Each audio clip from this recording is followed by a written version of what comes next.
Hi, everyone. I am Dyllan McGee, founder and executive producer of Makers. Welcome to Makers at Home, coming to you live from Westchester, New York, where I have now been for, I don't even know how many weeks. Lots. I know my roots are real, but I will say this weekend was a beautiful, sunny weekend on the East Coast, which really lifted spirits. And today's guest is the best spirit lifter I can think of.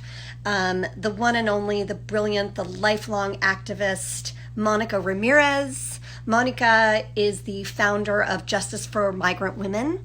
And it's a big treat that she's here with us, because wait until you hear what is going on tomorrow, something that we all need to be a part of. But I'm going to let Mónica talk a little bit about it. And first, I'll just say that I met Mónica at the Makers Conference a few years ago. She had just come off of writing the beautiful Dear Sisters letter that was really on behalf of female farm workers in support of the Me Too movement, and it sparked the creation of Time's Up and the Time's Up movement.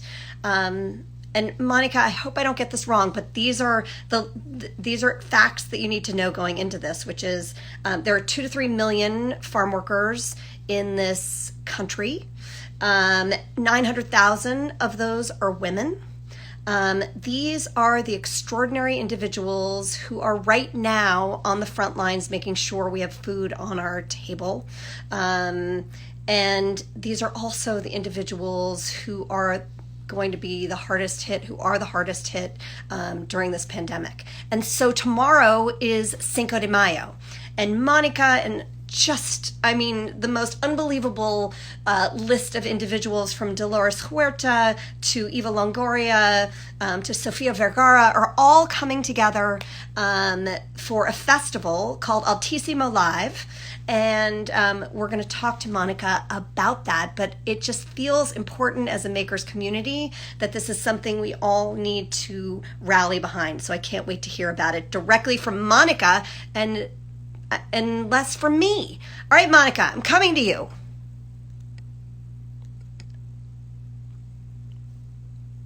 Here, waiting. I love that she's connecting. Hi. Hi there. There you go. How are you? Oh my gosh. I fell over. Sorry. Here we are. Wait, first of all, you have such a big day tomorrow, which we're going to talk about. Thank you for giving us your time. Of course. Oh, I'm so happy to be here with you. It's always wonderful to spend time with you, but certainly in this moment, it's nice to see friends' faces, because we're all at home and we're trying to do the best that we can in this moment. So thanks for having me. Mónica, where are you? Where is home? Ohio. Yeah, that's That's home. Yeah, I know. Sometimes it's airplane, sometimes it's train, sometimes it's other transportation modes. But these days, I'm back at home in Ohio. Yeah, great. And just give us a sense of, at your home, are you alone? Who are you with? What's the situation? Yeah, the situation is, so I'm with my son. My 6-year-old son and I have been here at home for the last couple of months, and my husband, who works at a different state, he comes back when he can occasionally, but he's actually been pretty much on site at his job for the last month or so, because he's in tech, and so his job has been trying to help get people from his company prepared to work from home all over the country. So he comes back every other week or so. Do you have to quarantine him? Yeah. Yes, it's been a challenge around here. You know how it is. It's a challenge. So here you are. You're leading a movement. You're being a mom. You're juggling it all. It's a lot. It's a lot. I actually as I was preparing to have this conversation with you, I was thinking about how some days feel easier than others, and today feels like a very chaotic day. So, I think that many of us, each day we don't know what we're in store for, and we're trying to just figure out how to manage the moment, to the best of our ability, but we are doing the best we can. And for me, I get to be home with my 6-year-old son for this extended length of time, which is a wonderful gift under, not so great circumstances, because I spend so much time on the road. I know. So we have to kind of pinch ourselves every once in a while that this is so hard, yet so, meaningful at the same time. Yeah, that's right. You just have to give, especially someone like you, who's such a giver to others. I hope you are just giving yourself little moments of being able to enjoy that. Yeah. Your tendency is to always think of how can I help everybody else, but don't forget about you. Yeah. How are you hanging in there? I'm plugging along. I'm here with my husband and my about to be 18-year-old. Oh, wow. Which is great. I'm lucky in that he's very independent. He's dealing with the virtual school thing, which I'm actually pretty impressed. He's being pretty diligent about it, even though he's a senior and, missing his senior spring fun. But yes, you know what? He's making the best of it. So that's good. And I think when this is, once we return to whatever the new normal is going to be, we can have the celebrations for him and other people who need to be celebrated. Exactly. It's going to be sort of fun. And I'm actually looking forward to thinking of creative ways of, I said to him, I'm like, you are the only class of 2020, right? Globally, you will all look at each other and meet each other and say, when you say, all you have to say are the words class of 2020, and it's this shared experience. So yeah, but that's right. Okay, Monica. Okay. So there is one thing, just to frame this. I watched the most beautiful interview with you, and you were talking about how right before Time's Up launched, I guess it was, right after the new year, and you were sitting down with an interviewer, and an interviewer was saying, God, isn't it amazing that those people, these Hollywood people with all this power are, sharing their power with the powerless. And I can't remember the exact words, but it just completely blew me away. Your response was, no. They have power. They're bringing their power together. Right? Something like that. Yeah. I mean, well, you framed it exactly right. Yeah. And I understand that the reporter was, I was in this interview with America Ferrera, who I worked very closely with after our letter came out and in the lead up to the announcement of Time's Up. And so we were on the show together, and I understand that the reporter was very much, thanking and congratulating America for all that she had done, to help create what is Time's Up. And so I understand where her sentiments were going, but I felt really strongly in the moment that we had to correct this myth that farm workers are helpless, or that farm workers didn't have power, which I, in the interview, I said, actually, in that moment, when we started seeing what was happening in Hollywood, farm workers lent power to the people in the entertainment industry, and it's always really, as someone who comes from the migrant farm worker community, I live in the town where my family settled out of the migrant stream. And as someone from this community, it's so important to me that whenever we're talking about farm workers, that we always remind ourselves of the fact that the work that farm workers do every single day, whether it be picking crops in the field or organizing or lending strength to other people who need it, those are significant and meaningful contributions, and we want them to be seen that way. We don't want people to think of our community as helpless or hopeless. No, at all. And at the same time, during something like this, we want to be there for them in all their power. One thing the commenters are saying, like, are we going to talk like this, or can they ask questions? You can ask questions. So we can see your questions. In the comments, we're here to answer your questions. And I'm going to ask Monica some questions, but we're also going to answer yours. So give us a sense of right now what the situation is for farm workers, and particularly women, farm workers in this country.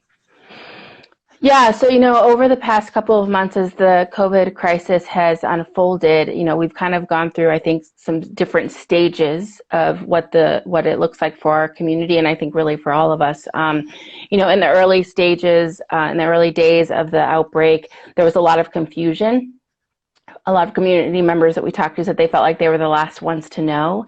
Like they didn't get the information about needing to stock up on certain supplies, or they didn't have all the information they needed to know about, what it would look like if schools closed down, all those things. So in the early days, there was a lot of confusion, and then there was, of course, a lot of concern because they were continuing to go to work and they weren't being given masks or gloves or training or anything like that.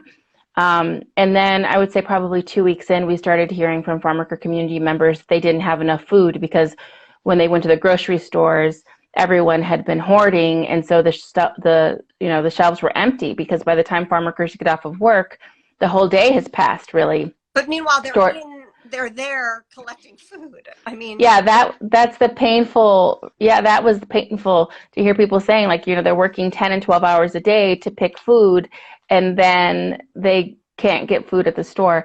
Now we've moved into a situation in which farm workers are hungry because they are only working, if they're working a couple hours a week, because of the attempts to try to do social distancing. But for women, what we've heard is that they are, many of them had to leave their jobs because when the schools closed down, they didn't have anyone to care for their children. And so therefore somebody needed to stay home. And, the options were really all bad options. It was either stay home, right, leave the children at home by themselves, take the children to the fields with the parents, which is, of course, very dangerous. And so ultimately, a lot of women left their jobs to stay home and care for their children, which meant that their family's income got cut in half, immediately. Yeah. Ugh. All right. So you hear this, Monica. I mean, this is your life's work. And tell us a little bit about the creation of what's happening tomorrow, how we can all join in on this, and what it is you need. So, first of all, what farm workers have said when I've asked them what they need, because we've been talking to many workers over the past couple of months about what's happening on the ground, and farm workers say that they need ánimo. They need support. They need us to lift up their spirits and to really celebrate them, because our community understands the important role we're playing in this moment. I have said over and over again, farm workers have always been frontline workers. So we need everyone who's tuning in to just continue to say that farm workers have always played an important role in our society. So that's one. Shout to the rooftops how thankful you are to the farm workers who feed you. You know what, maybe tonight for those of people who are doing the 7 o'clock, like we can add, how everyone comes around the front line. Yes. Workers. Let's add the farm workers into that. Let's add the farm workers. Okay. Yes.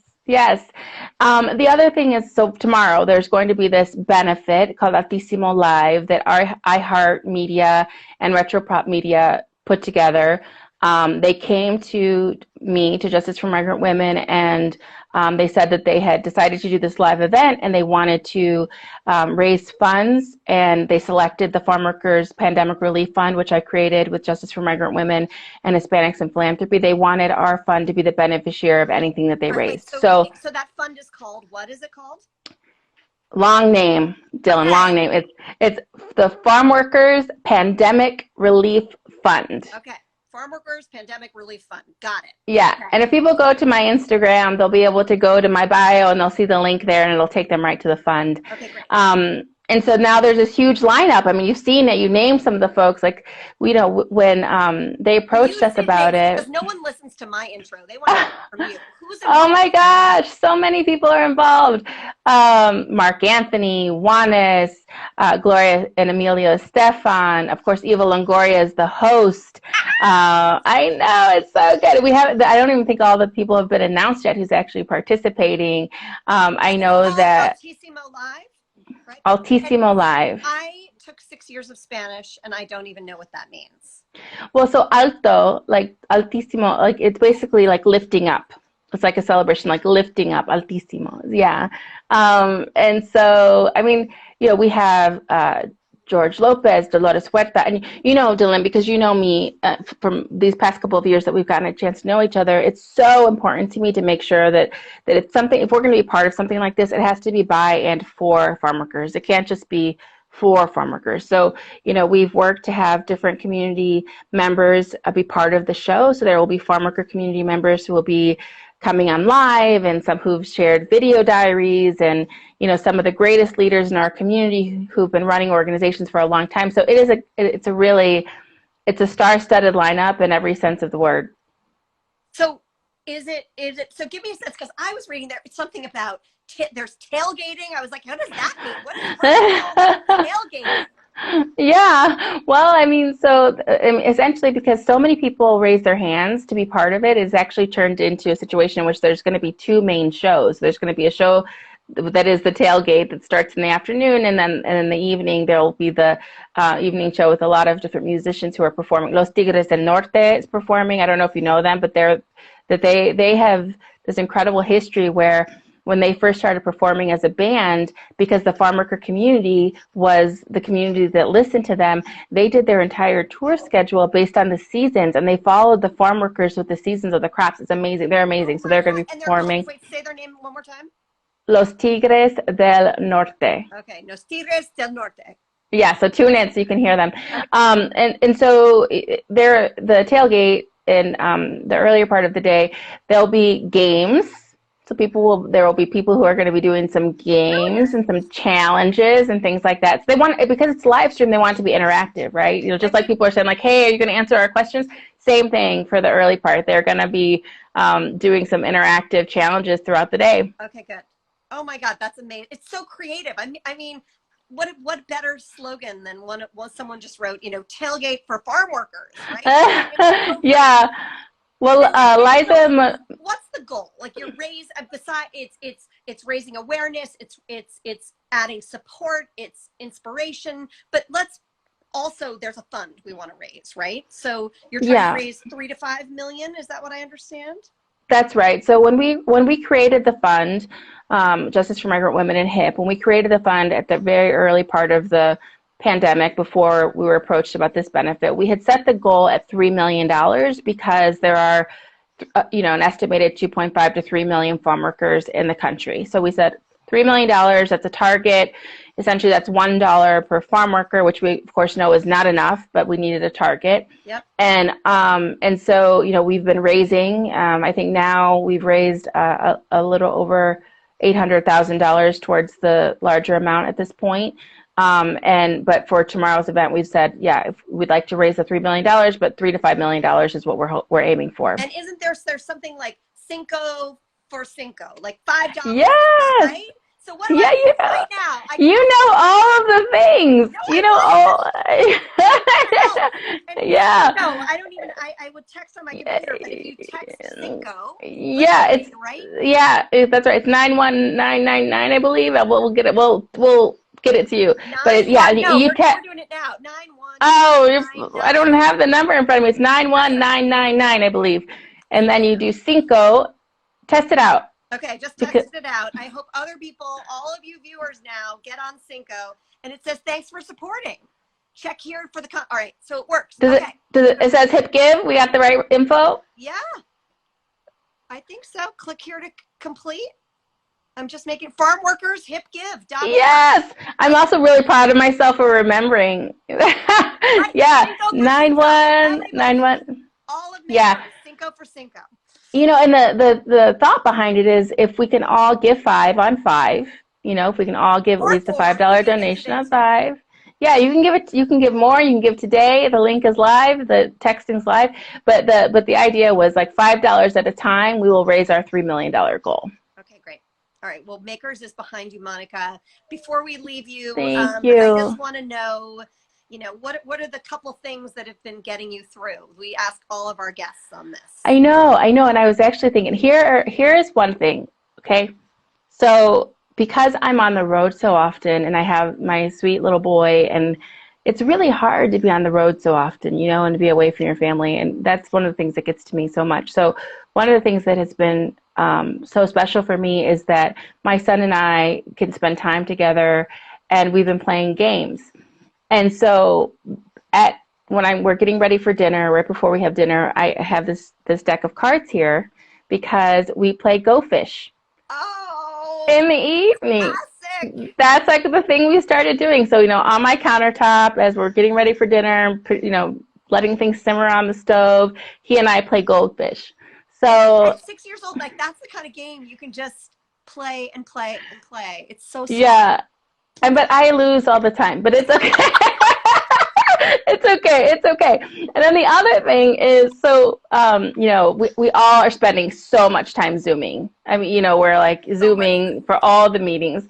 And so I have a little companion. I have this little dinosaur that I've been keeping next to me. Oh, Hopefully I love props. They're so good. Yeah. This is my buddy right here. This is my, Is that your son? yeah, my son. He might, oh my goodness. Let's see if he can pop into the frame. Just 1 second. Oh, what's his name? Emerson. Let's see, Papa. Emerson. Oh, hi, Emerson. Who has the coolest mom on the planet? Right there. You can't see him.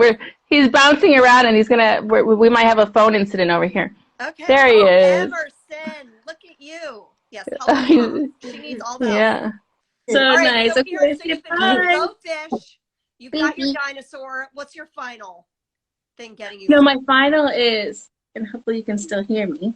I can. My final is that I have been checking in with some of my squad, you know, so we're trying to have more frequent check-ins with some of my best girlfriends, because first of all, again, being on the road all the time, that doesn't happen. And so I've been trying to have some, you know, regular check-ins with folks, and that's just been, I think it's been important for me to sort of refuel in this moment, but also we just don't ever have the time to do that, to slow down in that way. So that's been helping to get me through in these moments.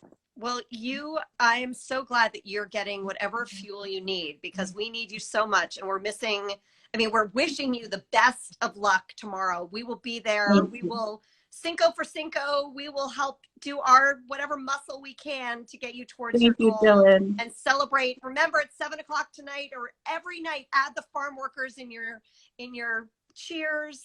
And Emerson, you got the best mom ever.